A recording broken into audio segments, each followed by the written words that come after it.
Hello everyone and welcome to another RunGB's Fighter Combat School. It's been a while since the last one because I have been abroad. I already spoke about that in the podcast the other day. So, it's time to get on and see some of the questions posted in the last Fighter Combat School to see what, people want to know about air combat. Now, first question here that I find pretty interesting to answer is that what is the best angle in order to maximize the energy retention of a zoom climb after the dive? The answer is there's not a fixed answer, and it's a highly variable situation depending on where the enemy is. Now, you're going to see an explained practical instance of this in a second, but first I'm going to explain exactly what goes on with this question. If you are diving in as part of a boom and zoom attack, the idea is that you are diving towards the enemy, you are going to unload your weaponry towards him to fire to him, and then you are going to bring your nose up, use your speed you have gained on the dive to climb back to an altitude to remain untouchable for the enemy who will be much lower in energy. Now, you have to understand that boom and zoom can be done when you have a huge advantage of energy over the enemy, but also can be done when you don't have as much an energetic advantage over the enemy. Just a safe cushion of energetic advantage is enough to start boom and zooming an enemy. So the egress or the way out or the move out, the let's get out of here part of the boom and zoom processor, the zoom away, can be done in very different ways because it depends a lot in the energetic differential between both planes.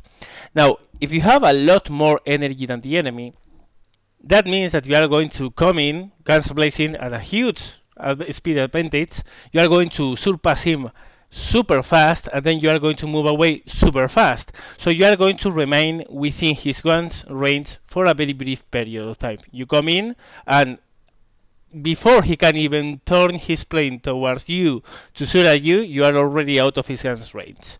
Well, in that situation, what you want to do is to go as steeply up as you can.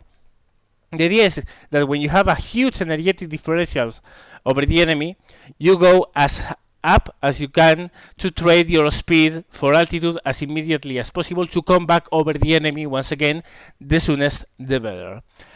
However, if the energetic differential is not so big, when you are done shooting your guns and you are passing over the enemy plane and you are starting your egress, that means that he's going to have some time to turn his plane around and to aim at you before you are out of his range. So you want to keep your speed as high as possible for as long as possible to get out of his gun's range before he can shoot you. So the idea here is that if you don't have that much of an energetic differential, if you are not so fast compared with him, that as soon as you are done firing, you turn your plane, you bank your plane away from him and set up a not that big steep of a climb. In many cases in my channel, when you see my videos, you will notice that I widely change my approach to this thing. In some cases, I come in, I shoot, then I point my nose straight up, come up, do a hammerhead, come down on him again. That's because I have a huge energetic superiority over him. However, in other instances, when I don't have that much of an advantage, what I do is to come in, shoot my guns, level up, not even climbing, level up, stay level for a while, and then start a slight zoom with not that big of an angle. That's because I want to keep my speed as high as possible for as long as possible to get myself away from the enemy gun's range, so he can't shoot at me as I'm going away, getting ready to reset my pass and to zoom away and then to come back to him. So that's the thing that you have to have in mind. There's no ideal answer to this question because it's highly situational. I mean, if you want to keep your energy up as long as possible, probably the best idea would be a 20 to 40 degree zoom climb depending on the weight of your plane. However, I'm not going to say that, because sometimes the most effective energetic way to keep your energy up is not the way that is going to keep you safe. Because boom and zoom has one weak moment. The moment when you are done shooting your guns and you are moving away from the enemy, you pass him. You essentially are overshooting all the time. The thing is that you are overshooting the enemy with so much energy that he's not going to be able to turn around and shoot at you. Okay? So in a bomb and zoom attack, you don't want to do the ideal, best efficient energy conservation movement. What you want to do is to do things the way that allow you to either stay safe, totally safe, or stay safe and kill him the fastest. That's why instead of doing on an efficient angle, many times after a diving attack I go directly up. That's not the way to keep conserve energy for the longest possible. But as I already have a very big differential of energy against the enemy, I don't need to conserve as much as that. I mean, I already have the advantage. If I lose some of that advantage, it's not a big deal as long as I keep up pressuring the guy, pounding him all the time. That's why in many cases you will see me going directly up, coming back, doing a shooting attack, coming directly up, almost vertical, do another hammerhead, come back, because that's the fastest way to put pressure on an enemy in a boom and zoom. The more conservative way is just come in, attack, get out, get some distance, reset the attack, and come back. But that gives the enemy a little bit of time. So it depends. The answer is again, it depends. If you are much, if the energetic differential between your plane and his is very large, well, you can allow yourself to go almost vertical and to keep the pressure on him. If your energetic differential is not so big, just keep on level or almost level with a slight zoom up, and then only start going directly vertical when you have enough distance between you and the enemy, so you can use your superior energetic situation to win speed and come back at him while staying out of his gun's range. So now let's see some instance of this in action. Okay, here you are going to see two instances of the first of the things I told you, when you have a huge energetic advantage. As you can see, I'm diving on a Mustang. He's obviously much lower than me. If you spot, my throttle is actually cooled down because I have so much energy that I really want to cut some of it before coming in. So I come in, and I'm going to do my cons pass. There I go, some heavy hits. I got a good critical, and then I move almost straight upwards. Why? Because I'm so much faster, and he tries to follow, I only have to keep on going vertical. He doesn't try to, obviously, because he has a broken tail. I didn't know at the moment, but you are going to see that I'm going to get the kill right now. But have he tried to follow my move directly into the vertical, I only have to go on in the vertical, then do a hammerhead on the top and go down on him. Now, the next instance of a very similar thing is there. As you can see, down to the trees, Spitfire, I'm much higher than him. I have a huge energetic advantage. And again, you can spot me cutting down the throttle and losing speed, because I want to save some of my extra energy before coming in and shooting him down. Because if you have a lot more energy, you are going to have very small windows of opportunity to shoot the enemy down. So what I'm doing here is essentially bleeding out my energy, and now we are going to start boom and zooming him. Okay, not exactly boom and zoom. This is actually ACM more than boom and zoom, but I actually zoom away in one of the egresses. You are going to see that. So well, we have a guns pass here, not a good angle. So what I do is, as you can see, I'm turning. I spot he's turning towards me, so I just level up, go up, zoom away, and when he stalls, I reverse on the vertical, I do a very fast reversal on the vertical and go down on him again to put as much pressure on him as I can. Why do I do this instead of keeping it up, extending and coming back? Well, because I can do so. I have such a huge energetic advantage over him that what I do is to go directly to the vertical again here and then put pressure on him by coming back at him directly. This is not the most efficient fighting from the energetic point of view, because I'm saving a lot of energy, but it's the way to kill an enemy that's under heavy pressure. As you can see, I finally kill him. Then again, of course, there are a lot of instances when what you want is to maximize your energetic situation and keep it as long as you can. In this instance, we are about to do a head-on versus a Jack 7. He's as fast as I am. So what I do is to cross him on a head-on, deny him the head-on, and as you can spot, I'm slightly nose up, but just slightly. I'm extending. When I'm sure that I'm out of his hand's range, I start steepening the angle, and when I'm sure he's hooked up and trying to follow me, then is when I go purely on the vertical, and then I go straight back at him. As you can see, I have left ample space to extend, to move away from his gun's range, because he was so fast that he can turn in a dime, and had I go directly in the vertical, he would have been able to follow me and try to shoot me down. Instead, I kept on going, using my speed to win a long separation, and then is when I started moving back at him. So yeah, that's the answer to your question. There's no ideal angle. It's highly dependable on the situation you are in. You have to be flexible and well, keep on in mind what you want to accomplish and how much energy you have compared with the enemy. So well, let's move on to another question. Now, this is probably one that you guys, a lot of you are wondering, and more so if you are new to simulations and you don't know about World War II planes. Now, the question is, Ram, how do I find out which energy fighters are good divers and climbers and which are boom and zoomers, conserving energy? Now, this goes on with the, well, if you haven't, if you don't know yet, energy fighting is divided between boom and zoomers and pure energy fighters. An energy fighter is a pure energy fighter is one that has a very strong power to weight ratio. So it's able to accelerate very well, climb very well. But usually those planes don't dive or zoom very well. Also, those planes usually are not really good maneuvering at very high speeds.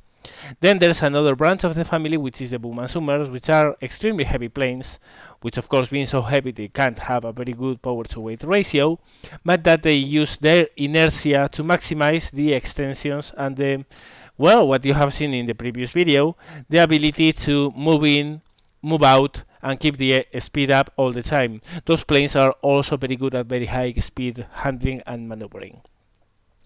Well, the ideal way to find out which energy fighters are better energy fighters and which are better boom and zoomers is essentially knowing about the plane. There is no magical trick, there is no, actually in the game, and that's in War Thunder at least, and that's I think something that is missing. There's no viable way to find your power to weight ratio. There's nothing in the stats card which tells you which planes have better climbrate and not. There's a stat called acceleration, but I don't think that one is still fixed. I mean, the stat cards in War Thunder, really, you can't trust them at all because they are not right. Well, at least they are not all right. Some of them are, but most of them aren't. Now, how do you know which plane is better for what? Well, the better answer would be fly them and find out yourself. But of course, there's a little bit of a problem, is that you have to unlock them to fly them. And then you have to expert them and unlock all the unlockables to get the top performance version of that plane to understand exactly what it's good for. So that's not an option. So my answer would be look for information. A lot of people will say that Wikipedia is crap. You don't use Wikipedia to find out facts about planes. Well, that's true to an extent. Let's say that.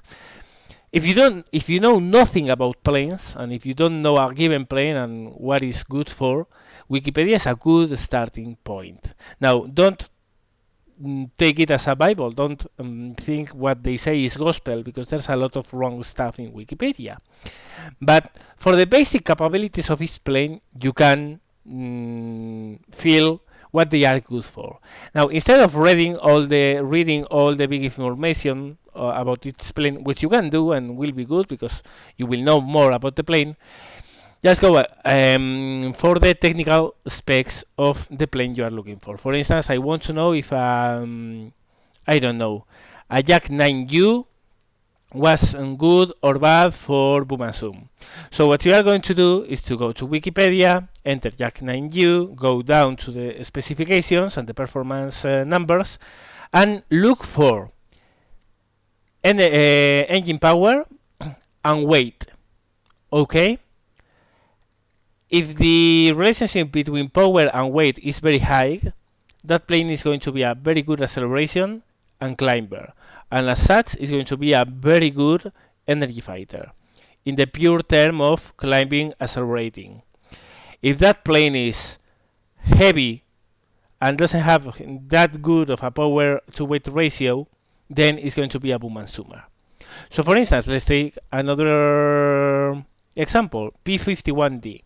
Well, you go to Wikipedia, look at the stats, you will find that the plane weighed almost 5 tons, which is a load of weight. And it had a 1700 HP engine, which is reasonable power, but not for a plane that weighs almost 5 tons. Actually, a little bit less, but more or less 5 tons. So, what's the conclusion? Well, this plane is good for one zoom and is not great for pure energy fighting. Now, if you go to the BF109G, for instance, and you see the specs of a BF109G10, you will see that we are speaking about a 2000 horsepower engine in a 3-ton plane. Of course, that means that the plane is light. It's not going to be very good at pure boom and zoom. However, it's going to climb and accelerate like a demon. So that plane is a pure energy fighter. So how do you find out which energy fighters are good for what? Well, look for the information, look for yourself. And you are going to find what you are looking for, and you are going to learn a lot about planes as you do so. Which in the end is going to be good, because if you like War Thunder, you like World War II planes. So you are going to learn a lot while you look out for information. Alternatively, you can ask in a comment section of one of my videos and probably someone will answer, or even me. But I think it's more fun to look out for the information yourself. You learn more that way. And yeah, one more question. Finally, there's a question that is, I don't think it's the best one from the point of how it's asked, let's say that way, because it doesn't really give me a good starting setup to explain things. But however, what if you only have a climb advantage over your opponent? What do you do then?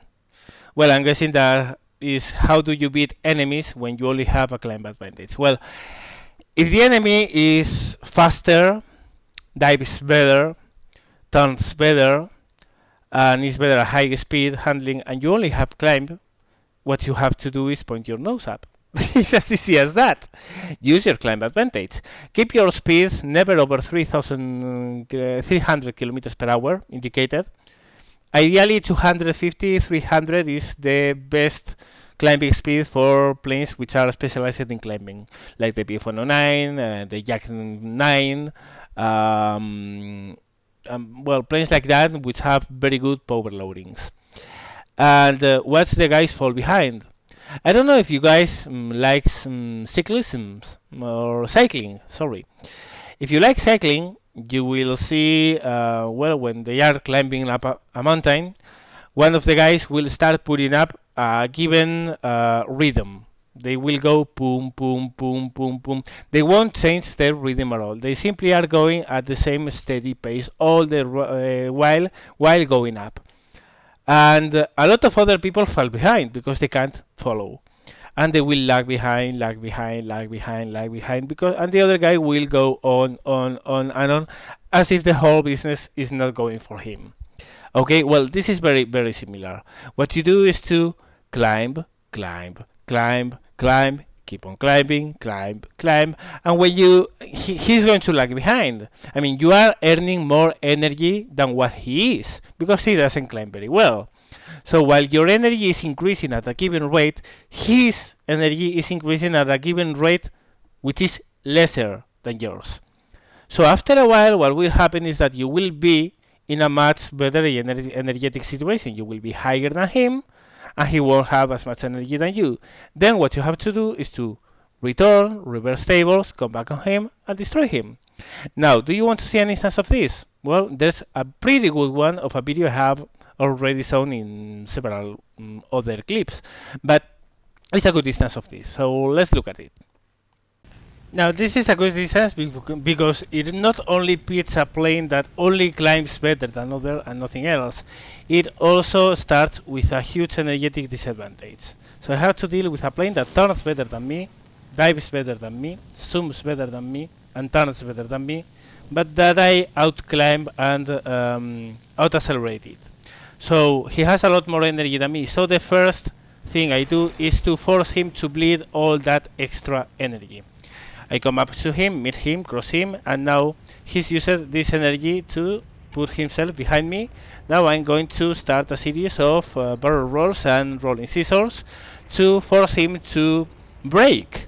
I'm going to keep my speed more or less steady in 300, 400 more or less, never going under that, and I'm going to force him to decrease his speed down to mine. Okay? As you can see, I'm crossing him in a series of scissors.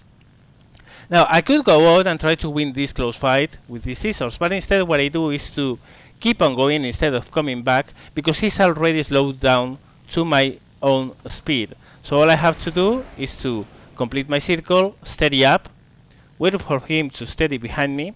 He's already at my same speed. Now I'm going to out-accelerate him, and then I'm going to out-climb him. And you are going to see this is going to be very long, because what I want to do here is to wait for my climb rate to kick in and to give me an energetic bonus over him. And over time that will give me so much energy that will be able to come back to him and kill him. And that's exactly what's going to happen. You're going to see it in a second. He keeps behind me, he tries to follow me, but I'm already climbing, and well, I climb better than him, so I'm already winning energy over him. Over time I will be much higher, and I will be able to do whatever I want to kill him. As you can see, a good while has passed on, and I'm already higher than him, and he breaks off. He chooses, instead of keeping on, he knows this is a lost cause. He knows he's never going to catch up, and then I'm winning energy over him. So he breaks off instead of keeping on. So at that moment I do a vertical reversal, maximizing my energy over him, and come back. Now he's very far away and he's diving, so he's faster. It's going to take a while for me to catch up, but I eventually will, because I have the energy now. All I have to do is manage my energy to catch up with him and kill him, and as you will see in a second, it's exactly what happened.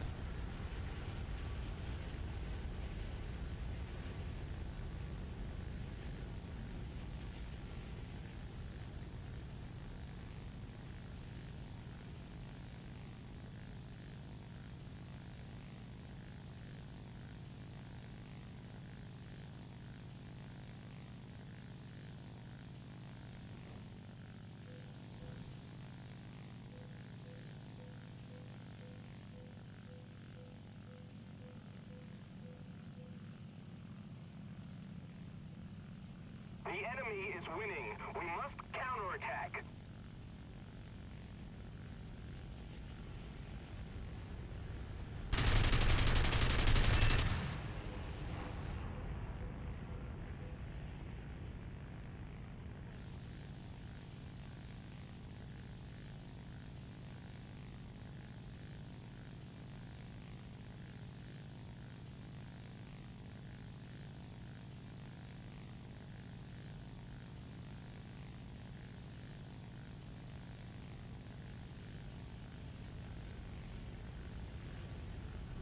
So yeah, that's it.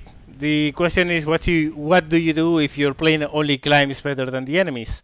Well, actually that gives you a huge advantage. You only have to force the fight down to your same speed. You have to force the enemy down to your same speed, and then use your better acceleration and climb rate to leave him in the dust, win energy over him, come back at him, and kill him.